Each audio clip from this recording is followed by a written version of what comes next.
selamat sore. Jumpa lagi kita di acara Ngopi, Ngobrol Penuh Inspirasi. Oke, pada sore hari ini kita akan ngobrol inspirasi dengan seorang tokoh yang luar biasa, yaitu founder dari Bengkelnya Manusia dan founder jual beli terus akademia.com. Dan beliau sosok yang sungguh luar biasa, yang sangat menginspirasi. Kira-kira kisah inspiratif apa yang bisa kita ambil dari sosok yang satu ini? Kita tunggu ya kehadirannya. Hai Valen, apa kabar? Hai Pak Jo, thank you Pak Jo sudah bergabung Pak Jo. Oke, kita masih menunggu kehadiran dari bintang tamu yang luar biasa, sosok yang luar biasa, kisahnya sangat inspiratif. Dan pada sore hari ini kita akan ajak beliau untuk berbagi dengan teman-teman semua, dan diharapkan bisa bermanfaat. Hai Sis Louis, selamat sore.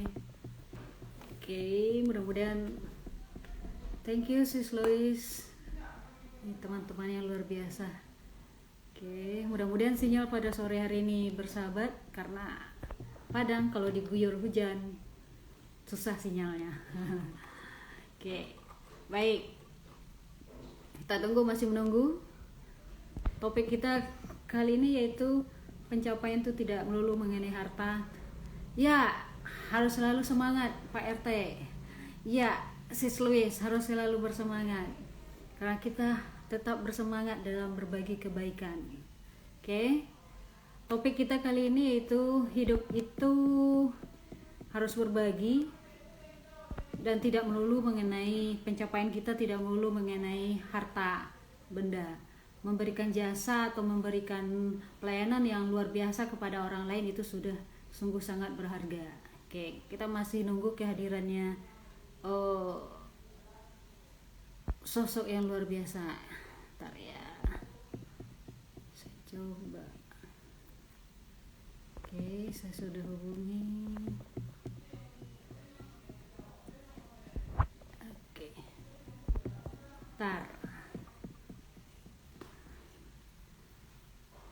Buat teman-teman, jika ingin bertanya, jika ingin berbagi kisah-kisah inspiratifnya, bisa boleh DM saya atau boleh ketik di kolom komentar, dan kita bisa bagikan ke semua orang.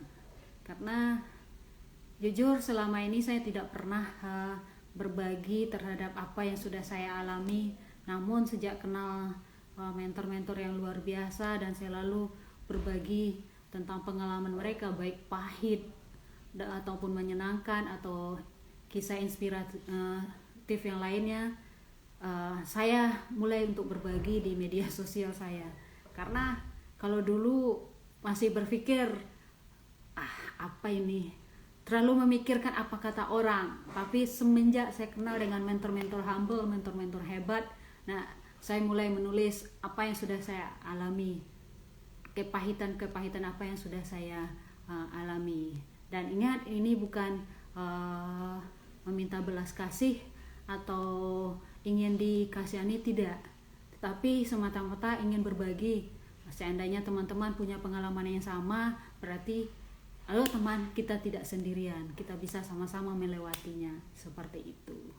Oke, kita masih tunggu ini kira-kira. Oke, bintang tamu kita sudah hadir. Oke, kita coba tes. Oke, kita lagi menghubungi. Oke. Halo, halo bro. Halo Bu. Suara saya Selamat jelas sore. Jelas banget. Suara saya jelas ya? jelas. Oke. Gimana? Oke. Apa kabar? Sehat. Oke. Yuk, bro, thank you sudah mau berbagi. Oke. Wah, saya thank you udah diundang nih. Saya thank you banget udah diberi kesempatan. Iya, iya benar-benar. Ya, seperti yang saya bilang dari awal itu, bro.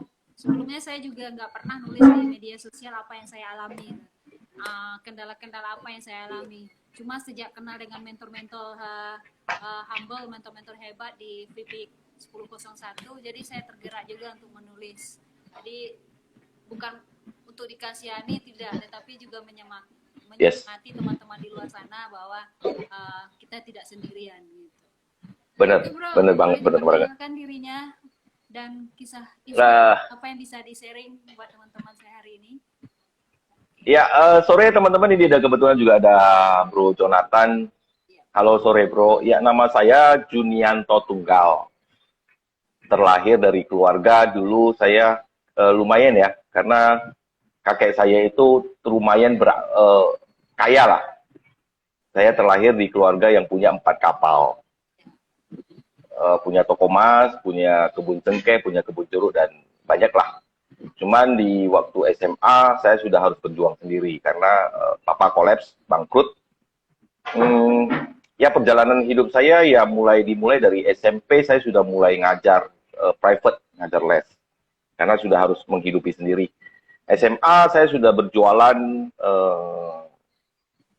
alat stationery, alat-alat tulis, jualan apa saja yang bisa saya jualin ke teman-teman, bahkan dulunya saya pernah jual pakaian dalam juga ke teman-teman SMA, tapi pakaian dalam yang atas, yang bawah saya nggak jual. Nah setelah itu saya sudah mulai ketika tamat SMA saya mulai terjun ke kerjaan pertama saya adalah jadi kolektor di toko komputer.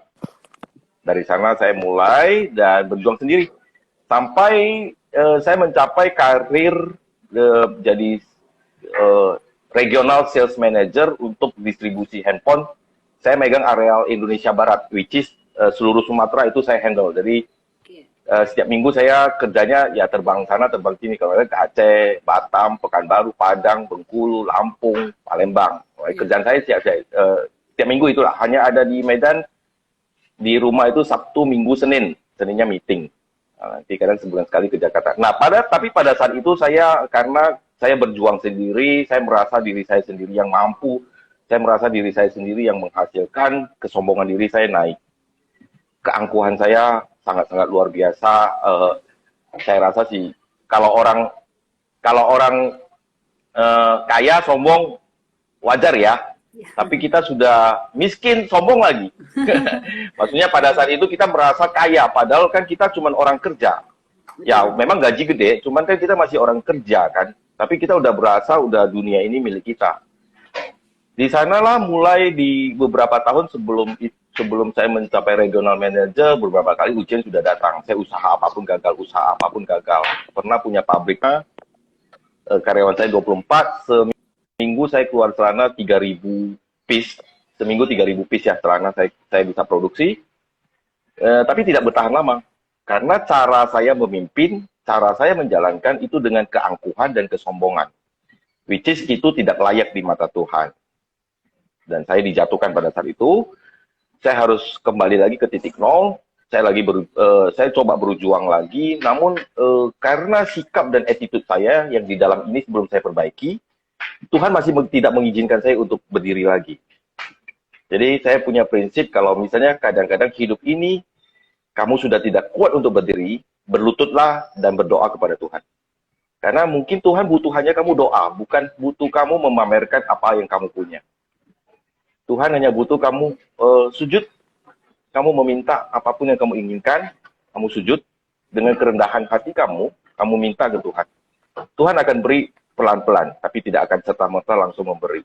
Cara Tuhan memberi itu yaitu dengan kita memberikan juga ke orang lain. Kita mengisi kekosongan hidup orang lain. Bukan memamerkan apa yang kita punya. Di sana saya mulai belajar. Saya pernah mencoba bunuh diri 4 kali karena kegagalan-kegagalan yang saya hadapi. Saya merasa diri saya nggak ada guna, tidak ada manfaat. Ya itu, karena useless ya. Karena merasa diri saya, citra diri ini sudah hilang. Self-image, self-esteem saya hilang pada saat itu. Karena saya merasakan waktu di awal saya bisa sampai puncak karir, saya merasa hebat. Ini karena saya semua, ini karena kerja keras saya. Tapi di sana kita tidak tahu, tidak sadar bahwasanya di sana juga ada campur tangan Tuhan kan. Kita merasa diri kita yang semua ini usaha saya loh, bukan atas siapa-siapa. Bahkan orang tua juga tidak ada berperan kemarin itu pada saat itu. Nah, ketika saya jatuh, saya kehilangan citra diri. Ternyata, aduh, saya masih jauh nih. Saya masih tidak berguna. Saya dengan segala hal yang saya kemampuan yang saya miliki, saya tidak bisa mencapai apapun yang saya inginkan. Nah, dari sana saya mulai bangkit dengan cara berbagi. Pada saat itu saya tidak punya uang, karena secara finansial saya memang benar-benar lost. Saya beranjak dari minus. Saya hanya bisa sharing kata-kata baik, kata-kata positif. Jadi pada saat tahun 2015, bulan 4, itu adalah percobaan pembunuhan diri yang keempat yang terakhir kali. Sebulan saya mengurung diri di kamar dan saya mengasingkan diri dari keluarga. 18 bulan saya mengasingkan diri dari keluarga. Nah, pada saat itu ada beberapa teman-teman yang masih percaya sama saya, yang masih mau menjulurkan tangannya ke saya untuk saya bangkit lagi. Saya coba keluar, ngobrol sama mereka, minum kopi lah ya, sore-sore. Tapi ada satu orang yang mereka undang juga pada saat itu. Dan teman yang diundang itu saya baru kenal. Dia mengatakan segala macam kondisinya juga, dia berkeluh kesah tentang kondisinya. Dan pada saat itu saya membandingkan diri saya dengan dia. Lah, masa lalu enggak, masalah diri kamu itu tidak sebesar saya merasa begitu. Di sana saya mencoba memberikan dua patah kalimat positif lah ya. Maksudnya hal-hal positif, coba memberi motivasi. Nah, pada saat itu dia belum terbangkit, dia belum termotivasi. Saya sendiri merasakan dapat damai. Saya merasakan diri saya penuh dengan kebahagiaan, keberlimpahan. Saya merasakan menemukan oase di padang pasir. Saya merasa lega dan di sanalah saya mulai bangkit, self esteem saya, self image saya, citra diri saya mulai bangkit. Tapi saya belum serta-merta bangkit ya. Saya butuh lebih kurang 2 tahun untuk bangkit dari keterpurukan itu. Dari sanalah saya mulai coba ngobrol ke 1 orang, 2 orang, 5 orang, 10 orang, sampai saya pernah akhirnya diundang ke 300 orang. Ngobrol di depan 300 orang tentang kisah saya aja, saya sharing tentang itu. Dan ya, kebetulan kemarin hari Sabtu yang lalu saya bertemu dengan salah satu yang ngundang. Kita ada meeting, kita ada rencana buat yayasan lagi di Medan. Kita akan memperdayagunakan adik-adik panti supaya mereka bisa mandiri. Kita akan memberikan mereka skill. Jadi ada kebetulan kemarin kita meeting dan ketemu lagi nih orang yang ngundang saya, kepala sekolah.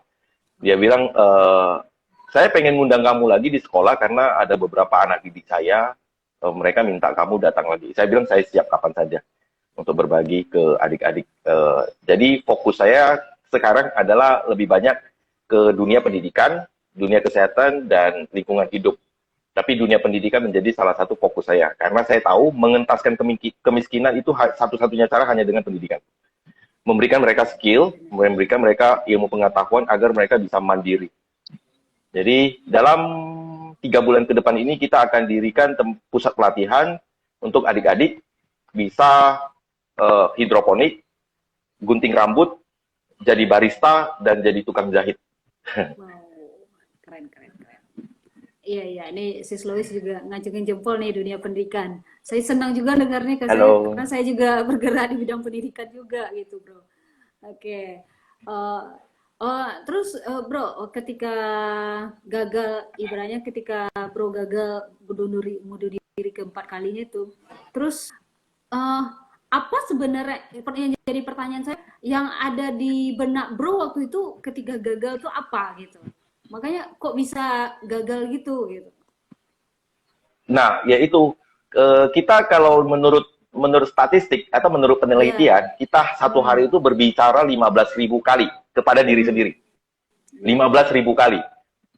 Nah, ketika kita berbicara kepada diri kita sendiri, itu harus kata-kata positif yang kita harus bicarakan ke diri kita sendiri. Misalnya contoh, saya adalah orang yang berguna. Saya bermanfaat untuk orang lain. Saya ini siapa. Jangan mengatakan, saya gagal kali ini, saya menyesal dengan menyalahkan diri itu beda ya. Menyesal, oke, saya berbuat salah dan saya tidak mengulangi lagi. Tapi kalau menyalahkan diri terus-menerus, itu akan melemahkan diri kita sendiri. Itu yang saya lakukan pada saat itu. Karena saya bangkrut, kolaps, dan tidak ada kenaikan kan. Maksudnya ketika saya berusaha sendiri, menjadi usahawan sendiri, tidak bisa. Tapi ketika kerja, saya bisa.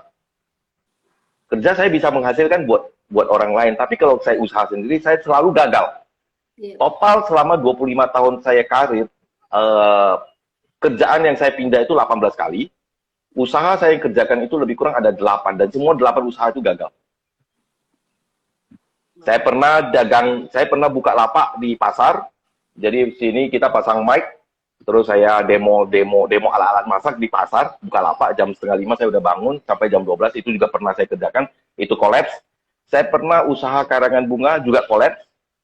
Pabrik celana kolaps, jadi programmer kolaps, ya apapun yang saya usahakan pada saat itu kolaps ada 8 jenis. Bahkan saya pernah supply batu bata ke Aceh pada saat itu tsunami juga kolaps. Jadi dari 8 kali kolaps ini, saya belajar satu hal.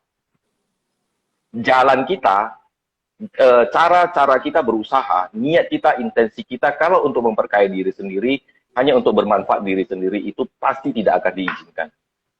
Wow, luar biasa. Betul. Jadi, misalnya kita punya intensi, oke, saya ingin berhasil supaya menjadi inspirasi dan pakailah semua yang saya miliki untuk kebermanfaatan untuk orang lain.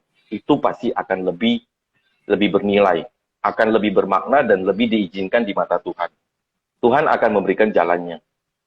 Bukan semata-mata untuk memperkaya diri sendiri. Makanya belakangan ketika saya masuk ke dunia, ini kan saya berusaha lagi nih, 2 tahun belakangan ini, dan lumayan, hasilnya lumayan. 2 tahun ini lumayan karena kita mindset, ininya sudah diperbaiki, ininya sudah diperbaiki.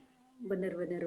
Jadi antara mindset dengan hati harus sejalan, hati harus diinikan ya bro ya. Oke. Benar, dan itu harus benar-benar dengan seizin Tuhan. Betul. Luar biasa. Nah, ini yang menarik tuh, bro, bikin apa? Traktir satu teman. Itu inspirasi mana, bro? Jadi traktir satu teman sebenarnya kita ada punya komunitas. Komunitas kita adalah kita pengen semua orang itu bisa menanam berkatnya sendiri kok. Semua orang bisa mendesain hokinya sendiri, bisa mendesain keberuntungannya sendiri, bisa mendesain kalau kata orang nasib. Kalau sering orang menyalahkan nasib kan, oh nasib dia lebih bagus, nasib dia lebih gini kan, ya. Iya. Sebenarnya kita bisa desain yang dalam tanda kutip nasib. Iya. Nah, dengan cara bagaimana mendesainnya, yaitu dengan cara memberi. Hidup ini Tuhan hanya memberikan kepada kita apa yang sudah kita berikan. Kalau kita belum berikan, jangan pernah nuntut ke Tuhan. Tuhan, saya minta ini dan minta itu. Kalau kamu belum berikan ke orang lain, that's why terciptalah traktir satu teman yang kita dengan berbagi, tapi makanan ini hanya media kita untuk berbagi kebijaksanaan. Sebenarnya, kamu hari ini terima, itu kamu memanen pahala kamu. Kalau kamu setiap hari panen, buah pahala ini akan habis kalau kamu tidak tanam lagi. Jadi kita minta teman-teman, ayo dong tanam lagi, walaupun hanya dengan senyuman, berikan ke orang lain, itu bisa jadi merubah seharinya orang lain. Mungkin hari ini kita hanya memberikan senyuman kepada seorang cleaning service atau tukang sampah. Tapi itu akan merubah hidupnya sehari ini, dia akan berkarya lebih maksimal lagi. Hanya senyuman saja. Jadi di traktir satu teman kita bukan membagi makanan gratis, kita berbagi kebijaksanaan agar mereka bisa menanam kebajikannya sendiri, mereka bisa menanam rezekinya sendiri. Ya, betul. Jadi ibaratnya traktir makan itu sarana ya, media. Namun di balik itu banyak kebaikan-kebaikan yang lain diajarkan ke teman-teman untuk berbagi. Sehingga yang saya tahu kebaikan itu menular ya bro ya. Dengan apa yang sudah dilakukan ketika kita tulus, kayak orang yang melihat apa yang kita lakukan juga akan tergerak hatinya seperti itu. Ya. Luar biasa. Nah, ini ada beberapa teman-teman, mungkin kita sapa dulu, Bu. Ada Su Neng Siu, ada rame nih. Ya, tadi Thank saya you semua dikirim buku teman-teman. sama Suhu nih. Oke, Wow. ini. Iya benar, saya dikirimin buku sama Suhu luar biasa. Jadi nggak sabaran nyampe rumah saya langsung baca. Apalagi itu yang judulnya Sahabat Kehidupan. Wah, luar biasa. Oke, tadi juga ada Sieni. Nah, ini teman-teman yang luar biasa. Sebenarnya saya bersyukur sekali, Bro, karena dengan kenal teman-teman yang ada di 10001 itu eh, motivasi saya untuk lebih terbuka ke yang lain itu jadi berharga. Biasanya saya tertutup. Saya menutup apa yang cukup saya aja yang tahu, saya aja yang pendam. Karena apa? Karena berbagai yang tadi saya bilang masih memikirkan apa kata orang seperti itu. Tapi saya dulu punya satu prinsip ya Bu ya. Iya. Biarkanlah kesedihan kita pada awalnya, kalau kita pada awalnya ya kita masih mengalami, itu akan menjadi cemoohan orang, menjadi tertawaan orang. Tapi pada saatnya itu akan menjadi inspirasi orang lain, dengan catatan kita harus berhasil. Nah, ya kita harus membuktikan kalau kita harus bisa berhasil ya Bro ya. Oke, betul. Yes. Dipantau terus sama Pak RT. Iya nih, Pak RT kita baik. Iya nih. Iya. Luar biasa. Monitor terus, support semua teman-teman. Iya, monitor terus anggotanya. Nah, ini Bro, yang ini saya lihat itu juga Bro, bengkel manusia itu maksudnya apa itu? Bengkel manusia itu adalah hasil program yang saya buat setelah saya mengalami percobaan pembunuhan diri yang keempat. Saya 2 tahun setelah itu saya create satu namanya bengkel manusia. Ini yang kita akan jadikan yayasan nanti ke depannya. Wow. Jadi bengkel manusia itu ke depannya kita akan buat satu workshop gratis. Workshopnya gratis, total 14 jam. Di dalam 14 jam itu semua kita akan coba isi dengan mudah-mudahan dengan 14 jam ini teman-teman bisa memiliki satu modal, terutama secara mental, secara spiritual. Kita bilang spiritual bukan dalam arti yang agama ya, cuma spiritual mereka kita terisi secara etika, attitude, itu yang paling penting. Jadi kita akan buat create 14 jam workshop non-stop dari pagi sampai 14 jam selesai, dan setelah itu kita akan create komunitasnya. Jadi artinya di 14 jam itu kita sebar semua bibit-bibit baik, tapi kita harus buat komunitasnya juga supaya bibit-bibit baik ini jangan, kalau sudah keluar akan tertular lagi dengan lingkungan yang tidak baik. Betul. Nah, jadi 14 jam itu sebenarnya pembekalan secara attitude spiritual. Kita akan lebih ke sana. Nah itu ya bengkel manusia ya, karena saya jadi pertanyaan saya, ini bengkel manusia apa? Sempat saya intip juga gitu kan. Makanya saya pertanyaan. Memang belum ada banyak kegiatan sih. Iya. Belum ada banyak kegiatan di bengkel manusia. Oke. Nah, terus saya juga lihat postingan Bro, yaitu hidup ini saling ngisi, bukan saling ngiri. Nah itu luar biasa sekali.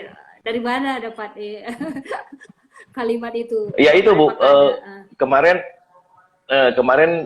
dari ini yang dari percobaan pembelajaran yang keempat itu saya mendapatkan, misalnya contoh ya, tadi kan saya sudah ada sharing ke teman yang satu yang mengalami masalah banyak, dan saya bandingkan masalahnya tidak sebesar masalah saya.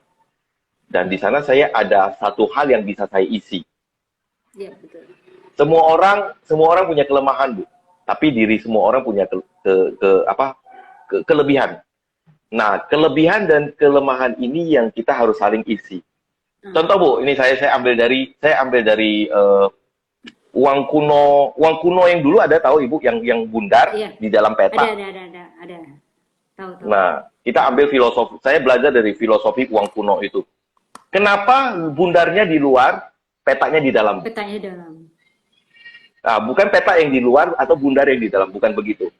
Jadi, bundar artinya mewakili fleksibilitas, fleksibel. Kita jadi manusia, di luar kita fleksibel. Tapi di dalam diri, kita harus punya prinsip. Makanya yang kalau prinsip itu pasti kaku kan, Bu, seperti kotak itu. Betul. Nah, tapi kalau kita kebalikan. Kalau kita kaku di luar, bundarnya di dalam, kita jadi nggak punya prinsip. Kita fleksibel di dalam, nggak punya prinsip. Tapi kalau misalnya kita bundar di luar, kita susun koinnya kita berdempetan, ada ruang kosong kan? Ada ruang kosong kan, bukan kalau bundar-bundarnya kita susun. Nah, ruang kosong itulah untuk kita saling ngisi, Bu. Di sanalah kita saling menunjukkan kelebihan dan kekurangannya. Kalau petanya di luar, peta itu kan kalau di sudut-sudutnya kan ada sudut-sudut yang bisa menyakiti orang lain. Nah, makanya peta itu nggak di luar, karena dengan sudut-sudut kita saling bergesekan, kita bisa saling menyakiti. Benar. Saya belajar dari uang kuno itu, filosofi uang kuno itu. Luar biasa ya. Jadi apapun bisa dijadikan ini ya, pegangan ya, pedoman ya. Seperti Pembelajaran. uang kuno juga ya, pembelajaran. Nah, Bro, ini ada yang nanya, ketika Bro baru memulai, pernah enggak dicemoohan oleh orang, lu nggak bakal bisa. Terus apa yang Bro lakukan gitu? Ini anak SMA nih yang bertanya, kebetulan murid saya. Saya pernah nulis surat kepada diri saya sendiri.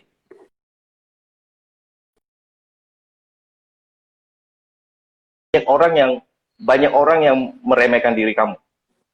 Teruslah bergerak. Oke? Okay? Ketika di pertengahan jalan, sudah ada mulai orang yang menanyakan kamu. Berikan jawaban, kasih inspirasi, tapi teruslah bergerak. Ketika kamu sudah di ujung sana, banyak orang yang mempercayai kamu. Ingat, jangan kecewakan mereka dan terus tetap bergerak. Jadi ketika kita baru memulai, banyak orang yang pasti akan melihat rendah kita. Tapi jangan pernah sekali-sekali kita melihat rendah diri kita sendiri. Itu penting. Kita tidak bisa bandingkan matahari dan bulan, karena dua hal ini bersinar di saat yang berbeda. Betul. Oke? Di kelas, Ibu kan jadi guru ya, Bu Yanti jadi guru ya. Iya. Di kelas itu juara satu cuma satu kan, Bu? Iya benar, nggak ada juara, ya? Juara satunya. Nggak ada duanya kan? Enggak. Ya, nggak ada duanya. Itu sama dengan matahari dan bulan, cuma ada satu. Tapi ingat, Bu, langit tidak akan indah tanpa bintang-bintang. Benar. Juara 2, juara 3, dan sampai juara akhirnya itulah bintang-bintangnya. Betul ya. Karena nggak ada bintang, nggak bawa. Nggak indah. Nggak indah. Datar aja gitu. Betul. Oke. Kayaknya nih ada yang lagi nih, Bro. Nah, kita coba lihat. Bagaimana memulai bisnis setelah dulu serta membuli impian itu palsu bahwa itu gak akan nyata. Nah, bagaimana cara memulainya ketika bilang itu apa yang kita impikan itu palsu dan nyata? Bagaimana itu, Bro? Nih, Bro kita nih, si Dipta nanya. Berarti impiannya itu enggak? Bagaimana? Bagaimana cara memulai bisnis ketika kita ketawain orang bahwa apa yang kita impikan itu cuma hasil semata gitu. Kamu cuma mimpi lah, nggak bakal tercapai. Seperti itulah yang mungkin yang ditanggapi. Kalau kita fokus dengan kata-katanya orang, kita akan semakin drop down. Kita akan semakin down dan kita akan semakin melemah. Tapi kalau kita fokus dengan apa yang kita impikan, itu kekuatannya luar biasa. Jadi teman-teman, saya juga pernah selalu hidup di omongan orang. Orang kalau bilang saya, hari ini kamu ganteng, sehari ini saya sangat-sangat bersinar. Tapi kalau hari ini ada yang bilang, kamu hari ini jelek, saya seharian bilang, kenapa saya jelek ya? Rambut saya kok jelek ya? Muka saya kok begini ya? Saya begini dan begono. Kalau kita fokus dengan apa yang kata orang, kita akan hidup di kata-katanya orang. Kita tidak menjadi diri sendiri. Cara mendapatkan apa jati diri kita adalah, yaitu tadi, kita sehari ada 15.000 kali bicara dengan diri kita. Apa yang kita konsumsi, apa yang kita berikan nutrisi kepada diri kita, itu yang menjadi diri kita. Benar.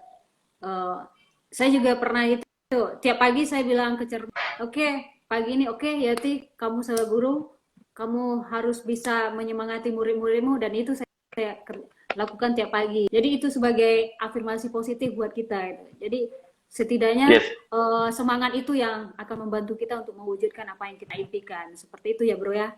bener Bu. Bener. Nah, pertanyaan saya lagi bro, pernah nggak dikecewakan oleh teman gitu? Seperti yang ibaratnya saya pernah gitu kan, kita udah percaya, semuanya udah percaya, tetapi tiba-tiba kita dikecewakan itu, dan kita tidak menyangka kalau dia bakal mengecewakan kita. Nah, pernah nggak bro? Dan cuma 1 kali, 2 kali. Saya sering sih Bu dulunya. Sampai dengan sekitar bulan 3 yang lalu saya masih juga kejadian. Tapi kalau ini cara berpikir yang beda ya. Kalau dulu saya akan menyalahkan orang lain. Saya terus-menerus menyalahkan mereka yang mengecewakan saya, dan di dalam hati saya, di dalam kepala saya itu adalah api dendam yang saya simpan. Saya akan membuktikan, saya akan membalas dendam kepada kamu yang mengecewakan saya. Itu dulu Bu, itu dulu. Betul. Setelah saya pernah belajar, bukan belajar ya, saya pernah membaca satu artikel. Jadi ada satu guru, dia menitipkan 10 kentang ke setiap murid. Jadi setiap muridnya dikasih kentang. Dan dia suruh bawa itu setiap hari kentang itu dibawa, ditenteng kemanapun, sampai mandi, sampai apa, dibawa. Nanti seminggu kemudian kita barusan ketemu lagi. Seminggu kemudian kan kentangnya sudah mulai busuk, Bu. Iya. Kita yang nenteng itu, yang duluan kecium busuk kan siapa? Yang dia nenteng kan? Iya, betul. Nah, seperti halnya itu juga, Bu. Kalau kita menyimpan dendam, kita menyimpan kekecewaan orang lain terhadap kita, yang duluan sesak itu kita sendiri. Tapi sekarang, halo? Oke. Kedengeran, Bu? Ya, halo ya. Dengar, bro. Nah, tapi sekarang saya merubah mindset saya. Apa yang hari ini saya terima adalah hasil dari apa yang saya pernah perbuat ke orang lain. Secara sengaja, tidak sengaja, kita pernah mengecewakan orang lain. Kita pernah mengecewakan orang tua kita. Kita pernah mengecewakan pasangan hidup kita. Kita pernah mengecewakan mungkin karyawan kita, mungkin bos kita, mungkin siapapun lah. Kecil saja, buah yang kita tanam, bibit yang kita tanam, hasilnya akan menjadi buah yang sangat besar. Pernah kita mungkin janji sama orang tua, saya akan lebih cepat pulang, tapi kita telatnya 2 jam. Dan itu kan bibit yang tertanam. Akan berbuah hasil besar, kitalah melihat orang-orang mengecewakan kita. Jadi saya tidak akan menyalahkan diri lagi, menyalahkan orang lain lagi. Saya akan koreksi apa yang pernah saya janjikan, apa yang saya pernah kerjakan, itu salah, saya perbaiki di sana. Jadi sebelum saya bisa memperbaiki orang lain, saya perbaiki diri sendiri dulu. Wah, benar ya. Jangan pernah menyalahkan orang lain terhadap apa yang terjadi sama kita ya. Tetapi kita introspeksi diri, apa yang sudah kita perbuat. Oke. Nih, sepertinya ada lagi yang bertanya nih, bro. Bentar. Oke. Bagaimana perubahan itu diterima dengan orang tua sendiri? Bagaimana dengan orang tua sendiri, bro? Nah, kayaknya apa yang dia lakukan berseberangan dengan orang tua. Nah, bagaimana cara itu, bro? Oke. Bagaimana supaya orang tua menerima kita apa adanya mungkin ya? Atau menerima apa yang kita kerjakan dan mereka bisa menerima ya? Betul. Sebenarnya kalau di saya pakai saya maksudnya saya berbagi pengalaman ya. Pasangan hidup dan keluarga itu pernah menentang saya dengan apa yang saya lakukan. 2 tahun yang lalu juga pasangan saya juga pernah menentang saya. Tapi ini kita fokus ke orang tua deh. Kalau dulu saya caranya ngotot, saya nggak mau tahu. Saya tetap menentang. Mungkin saya ini dulu maling kundang versi sekarang, Bu. Ya, benar. Serius banget, Bu. Ini serius banget. Saya pernah berantem sama papa itu secara fisik loh, Bu. Berantem. Nah, makanya mungkin saya maling kundangnya versi sekarang, Bu. Karena hanya beda prinsip. Papa maunya begini, saya maunya begini. Dan karena saya rasa saya bisa kok. Selama ini dari SMA sampai saya punya karir megang regional Indonesia Barat tanpa bantuan orang tua loh, saya bangkit sendiri loh. Tapi kita lupa, kita nggak akan ada hari ini tanpa orang tua. Itu dulu. Tapi sekarang saya bilang ke mama, karena sekarang tinggal mama ya. Saya bilang ke mama, Ma, kasih saya waktu 6 bulan, kasih saya waktu 1 tahun, kasih saya waktu 3 bulan untuk saya membuktikan diri saya sendiri dan berikanlah kesempatan. Saya hanya minta mama restui apa yang saya kerjakan, doakan apa yang saya kerjakan, dan ketika ada yang saya salah, saya minta maaf, Ma. Tidak bermaksud apa-apa, saya hanya ingin berkarya dengan cara saya sendiri. Minta waktu ke orang tua dan buktikan, dan jangan pernah kecewakan orang tua. Itu saja, Bu. Itu simpel aja kok, Bu. Karena sebesar apapun salahnya anak, ketika kita berlutut, kita bersujud di hadapan orang tua, pintu maaf itu akan terbuka lebar-lebar. Benar. Setuju, Bro. Ya. Karena nggak ada orang tua yang tidak mengampuni, tidak memaafkan anaknya ya. Benar. Yes. Oke. Nah, dan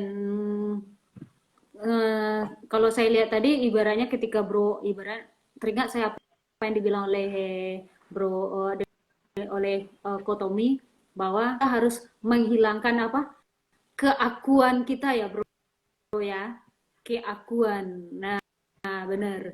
Jadi ibaratnya kita sudah serba ada dan apa yang kita inginkan kita bisa tercapai, tetapi keakuan kita itu masih ada, dan disitulah kita siap-siap kena badainya gitu.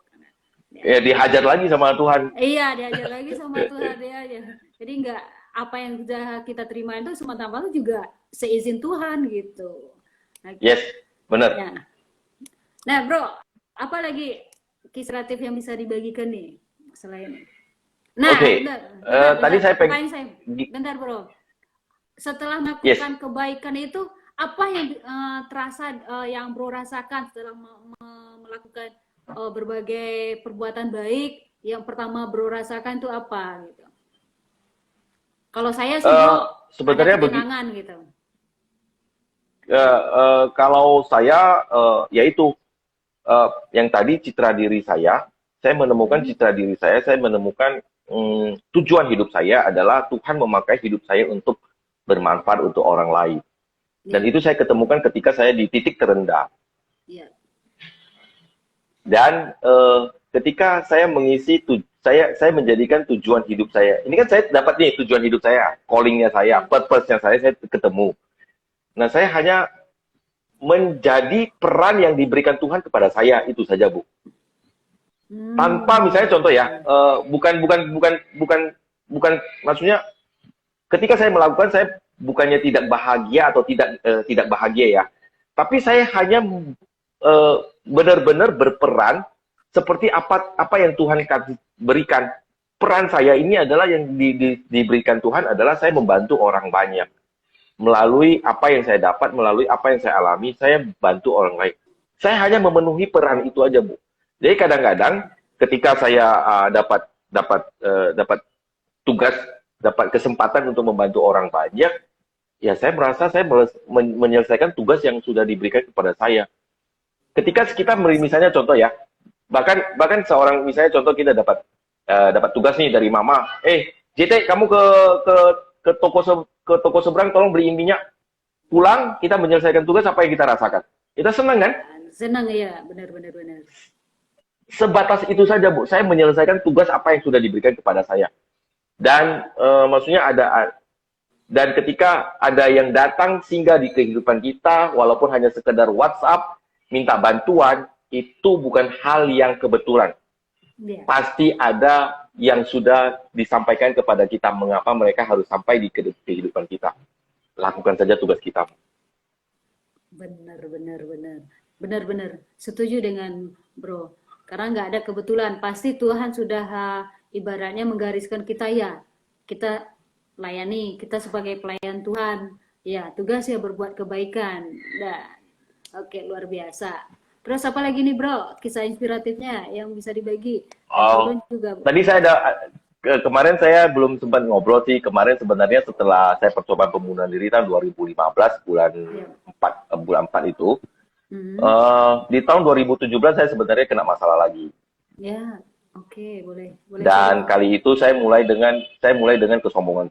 Maksudnya sombong saya mulai naik lagi. Keangkuhan saya mulai naik lagi. Kan sudah 2 tahun dan saya mulai bangkit kan. dan saya menemukan jati diri saya. Dan pada saat itu saya ada salah satu bukan teman juga bukan teman gitu, hidungnya saya patahin. Wow, itu kenapa bro berantem gitu? Ya, hidungnya saya patahin karena berantem. Posisi itu kita berantem. Dan 4 bulan kemudian saya harus masuk penjara 22 hari. Oke. Tapi hari ini kalau saya ketemu dia, saya ingin traktir dia makan, saya ingin say thank you, dan saya benar-benar sangat bersyukur pada saat itu dia memberikan pelajaran kepada saya. Tanpa hari itu, nggak bisa hari ini. Itu barusan kejadian 3 tahun lalu. Pas 3 tahun yang lalu. Ya, itu menjadi salah satu titik balik saya yang tahun 2015 kan saya sudah jatuh nih, titik terendah saya.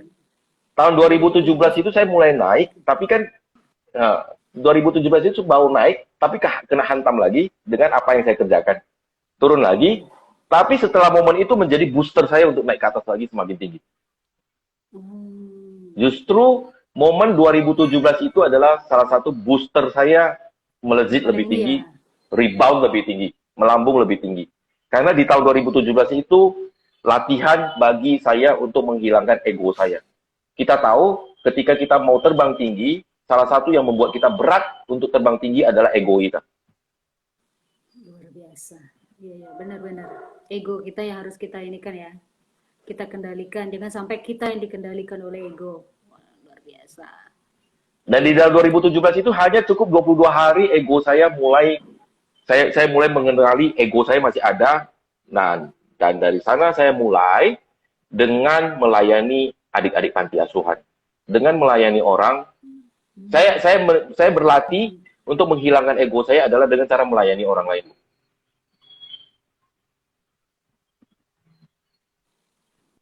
Benar. Itulah latihan saya untuk hilangin ego. Iya. Saya juga iya, seperti bro ya. Nah, kebetulan saya guru, jadi ibaratnya guru bukan berarti guru tidak pernah juga ada ego itu yang muncul kan. Dan itu juga yang saya lakukan. That's why kenapa saya rajin sekali panggil mentor-mentor untuk ngisi acara di buat anak-anak didik saya. Semata-mata itu saya ingin merendahkan. Nih loh, saya memang belum siapa-siapa, tetapi akan berusaha mendatangkan orang yang bisa menginspirasi mereka untuk berbuat lebih baik. Nah, saya turunkan ego saya. Kemudian mengenai orang yang pernah melukai saya, pernah mengkhianati saya, gitu. Itu pun saya berusaha untuk menurunkan ego saya untuk belajar memaafkan. Karena benar yang dibilang oleh Kotomi semalam, ketika kita memendam dendam ego kita untuk tetap benci sama orang tersebut, yang rusak itu diri kita sendiri. Karena apa? Nggak bakal ada manfaatnya juga. Makanya itu saya mencoba saya sempat ikut terapi. Karena saya tidak percaya, sempat ikut terapi, bro. Karena yang mengkhianati ini benar teman-teman dekat, gitu. Dan itu luar biasa bagi saya terlalu gampang percaya sama teman, akhirnya kepercayaan kita diabaikan, dan itu sudah benar-benar menimbulkan trauma. Setiap bertemu selalu muncul lagi apa yang dia perbuat. Makanya saya memutuskan untuk terapi. Nah, semenjak terapi itu akhirnya saya bisa mengendalikan ego saya, menurunkan ego saya, ya maafkan, seperti itu, bro. Nah, benar yang bro bilang tadi, jangan ikuti ego kita untuk membenci orang lain walaupun dia sudah begitu jahat sama kita, ujung-ujungnya tidak baik buat kita, gitu. Oke. Yes. Itu sharing saya. Terus apalagi nih bro yang bisa kita kan? Saya cuman pengen sampaikan satu hal. Usahakanlah setiap hari kita berbuat baik, sekecil apapun, bahkan itu hanya kita bilang ke tukang sampah yang setiap hari datang ngambil sampah, kerjaan kamu luar biasa, hebat kerjaan kamu, walaupun hanya dengan kata-kata positif begitu, itu akan membangkitkan semangat mereka. Hanya dengan perbuatan kecil kita begini, itu akan merubah kehidupan orang lain di ujung sana. Jadi jangan pernah letih berbuat baik, sekecil apapun. Karena kita tahu, apapun yang kita lakukan, itu akan kembali ke kita kok. benar. Iya, tabur tuai ya bro ya. Apa yang kita lakukan itu akan kita terima nantinya, betul betul. Ngomong-ngomong dengan orang ini juga, ibaratnya saya dulu orangnya berada di posisi nyaman, ibaratnya mas seperti bro tadi, ibaratnya sudah merasa nyaman dengan posisi dengan jabatan yang sudah dikasih, jadi ibaratnya tidak pernah lagi lihat orang sekitar, apakah orang sekitar butuh kita atau apakah kita tidak secara tidak sadar menyakiti orang. Jadi akhirnya yaitu terjadilah beberapa tekanan-tekanan yang saya alami sampai akhirnya saya mundur dan memutuskan untuk menjadi orang biasa saja seperti itu. Dan selama proses menjadi orang biasa itu saya coba gali apa yang sudah saya perbuat, terus apa yang harus saya tingkatkan. Ya, itu yang saya lakukan, bro. Benar-benar. Tapi saya sangat percaya sekali dengan konsep tabur tuai, Bu. Iya. Jadi apa yang kita tabur, bahkan hanya sebuah kata itu kita akan tuainya sebuah alinea panjang. Benar. Kalau tidak salah di Al-Quran ada dikatakan, walaupun itu hanya sebutir pasir, kalau itu baik berikanlah, walaupun itu hanya sebatang kata, kalau itu baik sampaikanlah. Benar. Benar nggak Bu ya? Ada tuh, benar bro. Nah, saya pegang konsep itu aja, Bu. Benar ya. Memang iya, kita harus ini juga ya. Jangan ibaratnya ketika kita dapat masalah terus kita menyalahkan kamu Yes. sementara tidak introspeksi diri seperti itu. Setuju. Karena apapun yang kita terima itu adalah hasil dari apa yang kita pernah tabur kok. Iya. Dan jangan pernah merasa diri kita sudah sempurna ya, bro ya. Ibaratnya karena merasa diri sudah sempurna, ibaratnya tidak bakal pernah melakukan kesalahan ketika badai datang, orang yang di dekat kita yang kebetulan ini kita salahkan seperti itu ya. Nah, lebih ke kalau ngomongin tentang hidup ini adalah belajar, saya punya satu quotes yang saya pegang. Ketika diri kamu merasa matang, ketika kamu merasa diri kamu matang, bentar lagi kamu akan busuk. Benar. Karena udah matang ya. benar. Bentar lagi busuk. Iya, betul. Luar biasa. Jadi jangan pernah merasa diri kita ini matang, pernah merasa diri kita ini lebih pintar di bidang apapun, terutama di bidang kebaikan. Karena banyak orang, karena gini Bu, kalau orang pintar, dia merasa dirinya pintar, itu wajar. Dan itu mungkin kesombongan yang paling rendah. Tapi kalau misalnya ada satu orang yang karena kesombongan paling tinggi itu adalah kesombongan kebaikan, Bu. Saya berbuat baik dan saya sombong. Itu tidak bisa diukur, Bu. Sangat-sangat kecil sekali ukurannya. Sangat susah sekali diukur. Jadi ketika kita sudah merasa rendah diri, artinya kita sombong. Iya. Suhu nih. Karena suhu ilmu padi itu. Iya, ilmu tapi padi jangan lupa ya. suhu bagi-bagi juga.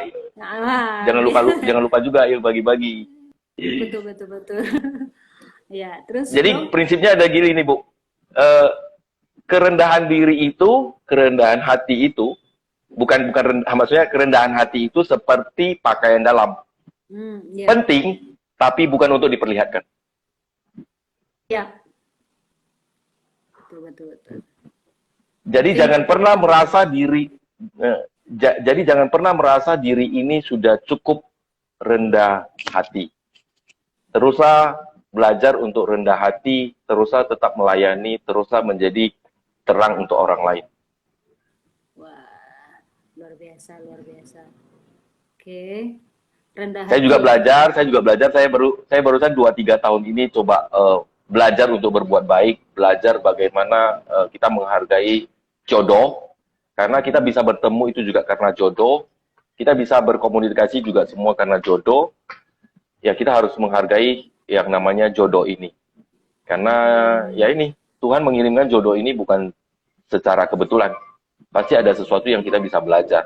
Bahkan dari seorang tukang sampah. Iya, kita bisa belajar dari siapa saja ya bro ya. Jadi ya Bu, ibaratnya ya sama lah seperti saya kan. Oh, saya bisa belajar dari anak-anak didik saya gitu.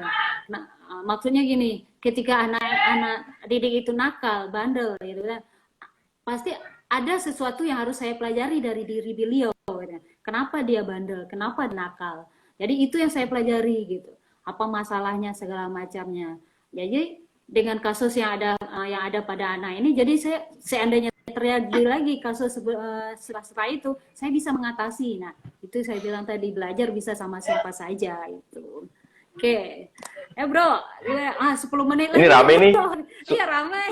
Suhu komennya juga lucu-lucu Suhu. Lucu, Thank you Suhu Nengciu. bener-bener ya, Suhu ini bener-bener luas. Lois juga nih ketawa-ketawa Lois karena tanggapannya Suhu nih. Saya pernah di bulan Januari kemarin, tahun ini di bulan Januari kemarin kan saya ikut pelatihan di Taiwan. Saya ikut pelatihan di Taiwan. Saya jalani kehidupan sebagai seorang suhu, seorang sangha, seorang biku. Di Taiwan selama 3 minggu saya botak. Di sana kita tidak boleh pegang handphone. Kita makan cuma 2 kali. Ya di Taiwan saya belajar di sana. Banyak sekali saya belajar dan ya di sana saya panggilan hidup saya benar-benar kelihatan jelas banget. Jadi gini Bu, kemarin itu kita kan ada 600 orang yang ikut pelatihan dari berbagai negara. Jadi kita ada namanya pindah patah. Kita keliling cari sumbangan, cari makan dengan mangkok patah. Kedengeran Bu?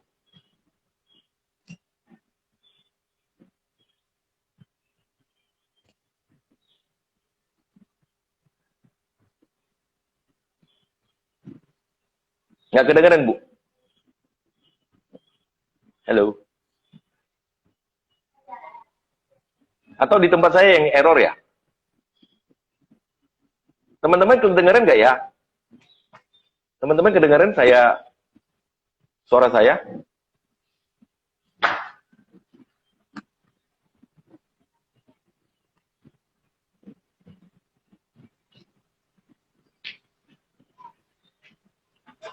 Kayaknya ada masalah dengan jaringan atau apa? Nggak kedengeran Bu?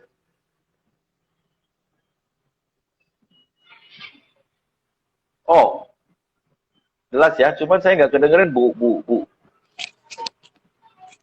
Yati, nggak kedengeran suaranya Bu Yati. Nah,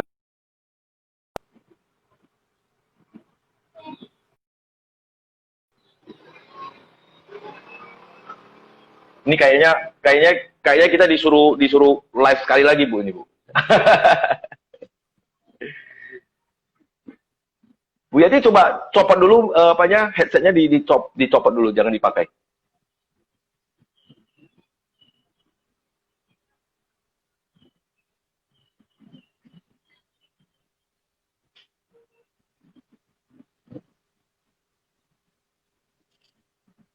Atau ada yang kepencet nggak Bu?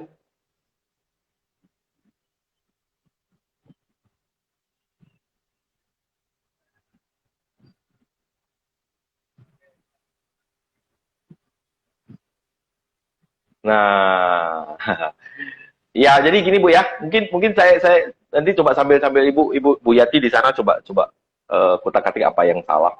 Jadi kemarin saya ikut pelatihan itu dari seluruh dunia, kumpul di Taiwan 600 orang. Kita disuruh ada namanya satu, halo? Gimana? Atau kita mau fixkan dulu? Saya masih nggak dengar Bu Yati. Suaranya hilang Bu Yati.